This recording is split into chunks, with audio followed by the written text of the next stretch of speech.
السلام عليكم، ان شاء الله تكونوا بخير وعلى خير. فيديو جديد في القناه، نتمنى ان شاء الله ينال الاعجاب ديالكم.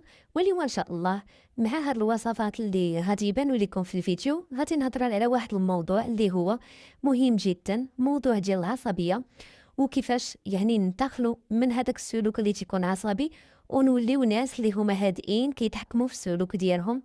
كيف ما كنعرفوا بان العصبيه فما كاين شي حد ما كيعانيش في هذه الظروف وفي هذا الوقت هذه من العصبيه. كاين بزاف ديال الأسباب اللي كتسبب لينا يعني في داك السلوك العصبي، ومنها يعني كيف ما كنعرفوا جميع ضغوطات الحياة. كاين يعني الناس اللي كتكون خدامة كتعرض حتى هي لسلوكات يعني ديال العصبية. كذلك بالنسبة يعني الناس اللي كيكون عندهم واحد المجهود كيقوموا به يعني خلال النهار ديالهم، فأكيد كيتعرضوا يعني لهذا السلوك العصبي. وهنا في هذا الفيديو اختاريت باش نهضر لكم خصوصا على العصبية بالنسبة لينا حنا كنساء. دونك كيف ما كنعرفوا سواء ربة بيت، يعني ربة بيت اللي كتقوم بالبيت ديالها بالزوج ديالها، يعني بجميع الأعمال اللي كتكون داخل البيت بالوليدات ديالها، فأكيد يعني كيكون عندها واحد الضغط تيكون عندها واحد الإرهاق خلال النهار. وزيد على ذلك المرأة اللي كتكون خدامة، وبالإضافة أنها ربة بيت كيكون عندها واحد الأعمال اللي يعني كيكونوا فيه ضغوطات كذلك. وكذلك بالنسبة للنساء اللي ولو ما تيكونوش خدامات، يعني تيكونوا مسؤولين على والديهم، يعني ناس كبار، أو اللي تيكونوا مسؤولين على عائلاتهم، على خوتهم مازالين صغار. فدونك جميع هاد المسائل هادي كتساعد بأننا يعني كيتغير لينا السلوك ديالنا نتيجة لهداك الضغط اللي تيكون عندنا خلال النهار. فهاد السلوك يعني ديال العصبية راه ما كيجيش يعني في خطرة واحدة، وإنما يعني بحال قلنا كيتجمع بنقطة بنقطة حتى كيجي يعني واحد السبب اللي تيكون بسيط، كيف ما تنقولوا النقطة التي أفاضت الكأس. وهنا كيف ما تنقولوا يعني كتقوم المرأة بواحد ردة فعل اللي كتكون عنيفة وغير مناسبة، وكتجي في واحد الوقت اللي هو مفاجئ. فمثلا كتلقاي يعني المرأة يعني النهار كله هي صابرة، وهي كتقوم بالبيت ديالها، كتقوم بالأشغال، كتبع الوليدات ديالها في القراية، الوليدات ديالها في القراية ديالهم، في التمارين ديالهم، يعني وهي كتصبر وهي كتكتم. وكيجي يعني في آخر النهار أولا في الليل كيوقع واحد مشكل اللي بسيط أولا واحد ردة فعل اللي بسيطة كتخليها يعني كتخرج من داك النطاق ديال الهدوء وكتبقى تغوت، أولا واحد السبب اللي هو بسيط كدير عليه واحد ردة الفعل اللي هي كبيرة بزاف. وهنا كيف ما تنقول لكم بأن راه هذاك السلوك ديال العصبية يعني كيجي يعني كيكون متراكم، وحتى كتجي واحد اللحظة اللي كتنفجر فيه المرأة وكتخرج هذاك السلوك يعني بواحد الطريقة اللي غير لائقة. وهنا الأغلبية منا فكيوقع لهم بحال هذا الشيء هذا، ولكن من بعد كيرجعوا كيندموا على ديك ردة الفعل.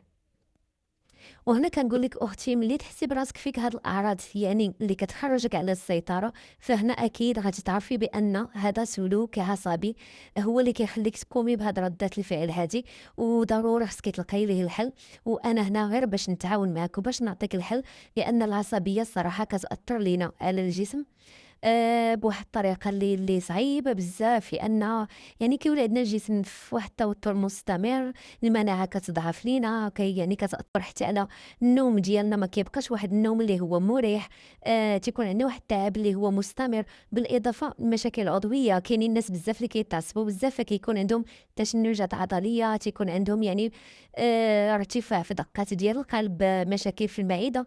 دونك هنا ما نستهونوش بهذا السلوك ديال العصبية، لانه كيأثر لينا بزاف على حياتنا وعلى الجسم ديالنا وعلى الحاله النفسيه ديالنا. كذلك العصبيه كتخرب لينا العلاقات يعني ديالنا مع الناس، وكتخلق لينا واحد المشكل في التواصل، لان الانسان اللي تيكون عصبي يعني بالطبع ديالو فاكيد ما غاديش يكون عنده واحد لونتوراج اللي هو متفهم.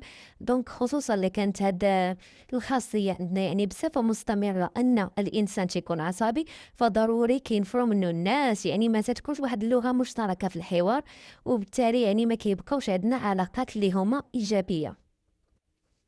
وهنا أختي ضروري تفكري يعني في الحلول المناسبة باش تفوتي هاد المرحلة يعني ديال العصبية. أولا باش تنفعي راسك، يعني باش تكون الصحة ديالك جيدة والحالة النفسية مع دارك ووليداتك تكون حالة جيدة مع وليداتك.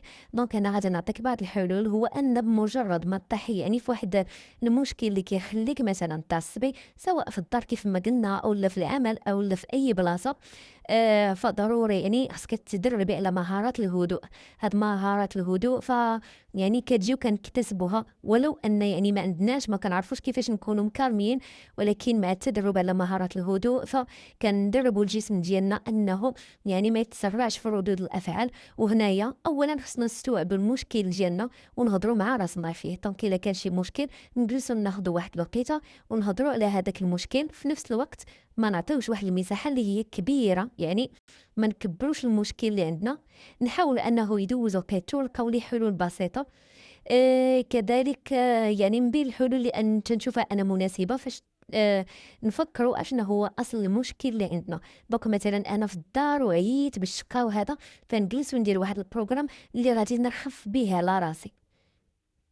دونك الا قلنا نخف به على راسي يعني ندير الحوايج اللي مسلكيني، المسائل يعني نقسم داك الشقه اللي عندي اللي ما يخلينيش اني نتوتر او لا نتضغط، وندير بروغرام اللي مناسبني.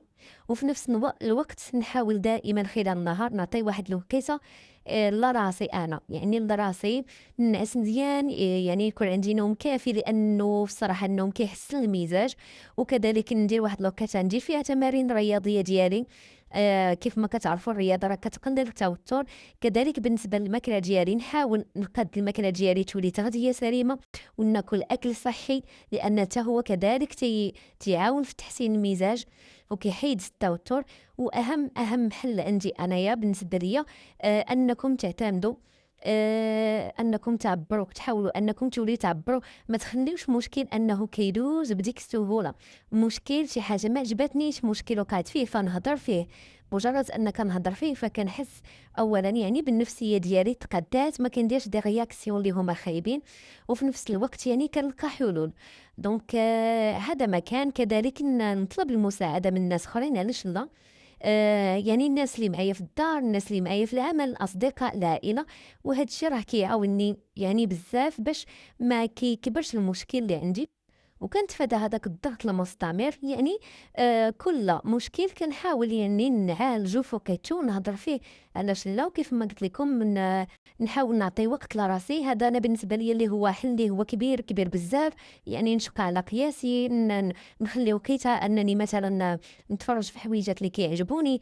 وكيف ما كتعرفوا راه اي مشكل الا وعنده الحل ديالو. فما نحاولوش نكبروا الامور يعني بهذه الطريقه ان تخلينا ناس كتسمع علينا، يعني كيتهز علينا داك المصطلح ديال النساء عصبيات.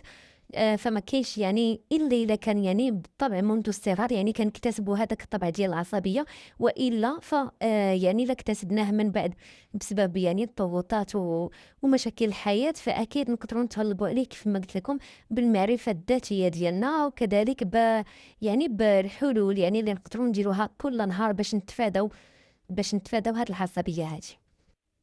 دونك هذا ما كان حبيبتي. نتمنى ان شاء الله يكونوا النصائح ديالي نالوا الاعجاب ديالكم. نتمنى لجميع النساء ان شاء الله يكونوا سعيدات في حياتهم وفي البيوت ديالهم ومع وليداتهم. اذا عجبتكم هذه النوعيه ديال الفيديوهات ما تنساونيش من لايك، خليوا لي التعليق ديالكم وارائكم كذلك. في امان الله.